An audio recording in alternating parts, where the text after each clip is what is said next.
सिद्धेभ्यः ॐ नमः सिद्धेभ्यः ॐ नमः सिद्धेभ्यः। आदिं तीर्थंकर प्रभो आदिनाथ मुनिनाथ आदि व्याधि अघुमधु मिटे तौ पद में मम्माथ। शरण चरण है आपके तारण तरण जहाज भवुदधि तट तक ले चलो करुणा कर जिन राज। देवादिदेव विखजराठ कैवल्य कमलापति आदि ब्रह्मा आदिनाथ भगवान की। देवादिदेव विखजराठ घाटोल के बड़े बाबा श्री वासु पूज्य भगवान की। देवादिदेव विखजराठ वर्तमान शासन नायक महावीर भगवान की। परम पूज्य 108 आचार्य पेवर गुरुवर श्री विद्यासागर जी महामुनिराज की। 3 कम 9 करोड़ मुनिराजों की पंच कल्याणक महामहोत्सव की।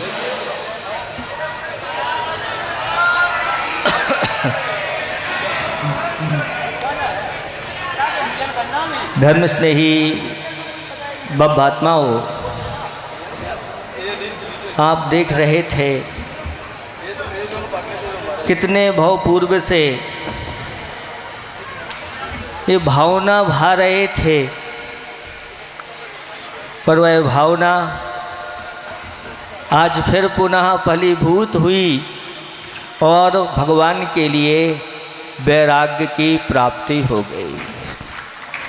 वैराग्य कितना दुर्लभ है ये आप देख सकते हैं कि 33 सागर तक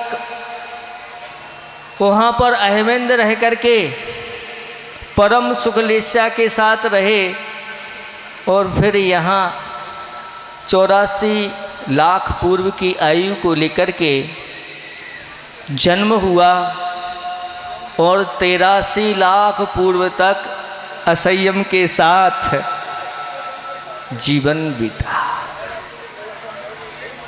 राग की बात होती थी, ये मेरी स्त्री,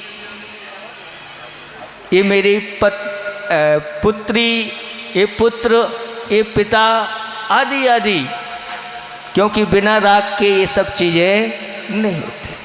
3 ज्ञान के धारी होते हुए भी, छायक सम्यक दृष्टि होते हुए भी इस व्यवहार में वह निरत रहे। इसलिए आचार्य भगवंतों ने कहा कि चाहे वह तीर्थंकर ही क्यों ना हो, वस्त्रधारी की कभी मुक्ति नहीं होती। नबी से यदि बत्थ धरो जय हो भी तिथैरो, चाहे वह तीर्थंकर ही क्यों ना हो, वस्त्रधारी की कभी मुक्ति नहीं होती। इसलिए उन्होंने आगे जाकर के घोषणा कर दी, नग्गो ही मुख मग्गो, नग्नता ही मोक्ष मार्ग है और इसके बिना मार्ग की प्राप्ति नहीं होती है। समय कम है और आपके लिए मोक्ष मार्ग की पूरी विधि भी बताना है, तो आप लोगों की भावना भी ऐसी रहती, महाराज इतना समय दे रहे हैं हम, अब तो आप शॉर्ट में मोक्ष मार्ग बता दो। बताने में कोई दिक्कत नहीं, लेकिन आचार्य भगवान कहते हैं कि करना तो पूरी क्रियाएं पड़ेगी। बता देंगे हम शॉर्ट में। और एक हाइकू है, बहुत अच्छा हाइकू है, 17 अक्षरों में मोक्ष मार्ग। उदासो हम हो दासो हम जपो सो हम पा जाओ अहम। अपने आप को अगर पाना है और सुद्रव्य सुक्षेत्र सुकाल और सुभाव अगर जीव को मिल जाते हैं तो सबसे पहले उदासो हम हो। जब तक यह संसारी प्राणी संसार शरीर और भोगों से उदासीन नहीं होता, संसार शरीर और भोगों में जब तक राग रहता है, आसक्ति रहती है, तब तक वैराग्य की प्राप्ति नहीं होती। और जब इनसे विरक्ति हो जाती है, संसार शरीर भोगों से वैराग्य जीवन में घटित हो जाता है, तो फिर घर में रहना नहीं होता। सब कुछ त्याग करके, जैसे आज के दिन उन आदि कुमार ने सब कुछ छोड़ करके अब और कोई मेरा नहीं है, अहमिक्को खलु सुद्धो दंसरनाण मयो सदा रूबी नबी अत्थि मध्य किंच भी अन्नम परमाणु मित्तम। महापुरुष जब दीक्षा धारण करते हैं तो आचार्य भगवान कहते कभी पीछे मुख नहीं करते, मुड़ के नहीं देखते, सारे के सारे वैभव को तृण के समान त्याग कर देते हैं। और यहाँ तक कि वर्धमान चारित्र होने के कारण से पिछले अपने अतीत को सोचते भी नहीं, विचारते भी नहीं, ऐसी उनकी ये चर्या होती है। तो वैराग्य सर्वप्रथम कारण है मुक्ति के लिए, लेकिन मात्र वैराग्य से मुक्ति नहीं होती। वैराग्य के साथ जब गुरुओं की शरण में चले जाते हैं, उदासो हम होके दासो हम अपना गुरु बनाते हैं और गुरु बना करके उनको समर्पित कर देते हैं, तो गुरु महाराज दीक्षा दे करके और अपने जैसा बना लेते हैं। तीर्थंकरों के लिए ऐसे गुरु की आवश्यकता नहीं होती, क्योंकि उनका पुण्य अलग ही रहता है, उनकी चर्या अलग ही होती है, सबसे हटकर होती है। लेकिन फिर भी जब दीक्षा लेते हैं उस समय नमः सदेव्या कहते हुए, यानी सिद्धों को गुरु बनाते हैं। बिना गुरु बनाए तो तीर्थंकर भी मोक्ष नहीं जाते, इसलिए गुरु का महत्व बहुत होता है। तो वैराग्य के बाद निर्गंथ मुद्रा चाहिए, और निर्गंथ मुद्रा गुरु ने दे दी तो गुरु भी कहते हैं अब हमारे दास बन करके नहीं रहना, अब तो तुम हाथ पर हाथ रख करके बैठ जाओ और सोहम सोहम करो। यानी जो शुद्धात्म तत्व है वही मैं हूँ, अथवा जो शुद्ध आत्म तत्व को प्राप्त हो गए हैं, जैसा उनका स्वरूप है वैसा ही मेरी आत्मा का स्वरूप है। ऐसी सोहम सोहम की भावना करो, और सोहम सोहम करते हुए पर तत्व को भी छोड़ दो, स्व तत्व में लीन हो जाओ। अहम अपने आत्मा को प्राप्त करने का यही संक्षेप उदाहरण है, और कोई इससे अलावा कोई मार्ग नहीं। सीसा उन्मार्ग ऐसा कह दिया आचार्य भगवंतों ने। इसलिए कुछ पंक्ति याद आती हैं कि मोह महाबला है, मोक्ष क्या कला है।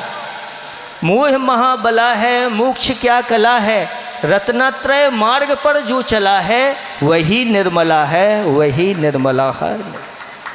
क्योंकि आचार्य भगवंत ने इस रत्नत्रय मार्ग को बताया और कहा कि बाह्य परिग्रह तो त्याग करना ही है, लेकिन भीतरी परिग्रह का भी त्याग करो। मूर्छा तो होना ही नहीं चाहिए बाह्य के ऊपर, लेकिन भीतर में बैठे हुए भी कुछ ऐसे परिग्रह होते हैं, अंतरंग परिग्रह, उनका भी त्याग करो। और उदाहरण दिया कि जैसे चावल होता है और वह पहले अवस्था में जब रहता है तो धान कहलाता है, छिलके से सहित होता है, तो सबसे पहले उसको छिलके को उतारा जाता है। आज तक ऐसा नहीं हुआ कि छिलका ना उतरा हो और उस चावल के अंदर की ललाई हट गई हो। ऐसी मशीन भाई तैयार है? आज तक तैयार नहीं हुई। पहले बाहरी छिलका अलग किया जाता है, फिर उस चावल के ऊपर ललामी रहती है। ये बाह्य परिग्रह तो हो गया, वो ललामी क्या है? अंतरंग परिग्रह है। उसको जब अलग कर दिया जाता है तो सफ़ेद चमचमाता हुआ वह चावल आपके भोजन के योग्य बन जाता है।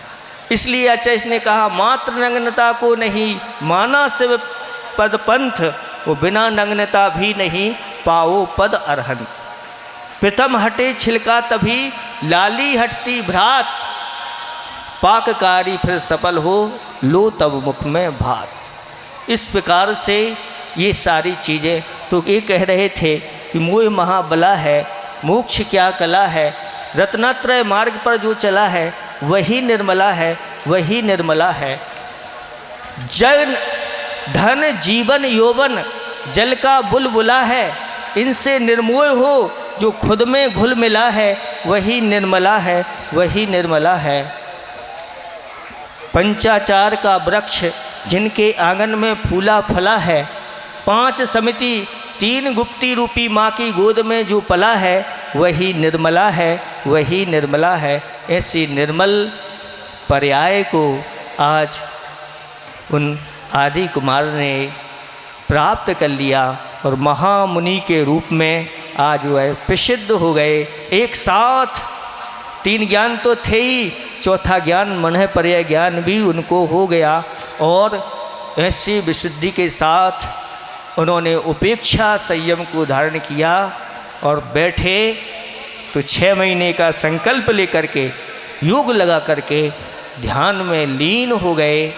ऐसे उन प्रभु को बारंबार हमारा नमस्कार हो और भगवान से हम यही प्रार्थना करते हैं कि शीघ्र ही मुझे भी ऐसी दशा प्राप्त हो। और जिन्होंने यहाँ पर भावनाएं भाई हैं, अच्छी अच्छी भावनाएं भाई हैं, जिन्होंने भगवान की दीक्षा आदि का अनुमोदना की है, उनको भी ये दिन बहुत जल्दी देखने को मिले।